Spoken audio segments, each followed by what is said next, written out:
આગળ વાત કરી એ રીતે જ્યારે કંઈ આવો હુમલો થાય આપણે ત્યાં સુધી પહોંચવાનું જ નથી, આપણા ત્યાં સુધી એમની એર સ્ટ્રાઇક પહોંચવાની જ નથી, એટલે આપણે એકદમ ફ્રીલી લેવાનું છે. પણ તો બી પોકે એવો માહોલ બને તો આપણે શું કરીએ? તો આગળ ઘણી બધી વાતો થઈ કે આપણા જે મહામૂલી જે જાન છે આપણી, જે આપણા જનતા છે, જે માનવીઓ છે, માલનું નુકસાન થાય તો સહન કરી લઈશું, પણ જાનનું નુકસાન આપણે સહન નથી કરવાનું. તમારું મનોબળ અપ રહે એવા પ્રયત્નો કરવાના છે.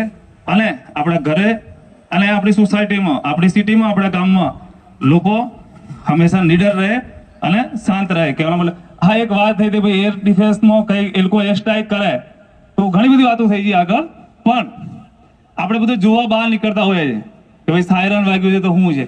બસ આપણે જાગૃત બનવાની જરૂર છે અને સપોર્ટ કરતું રહેવાનું જરૂર છે. હવે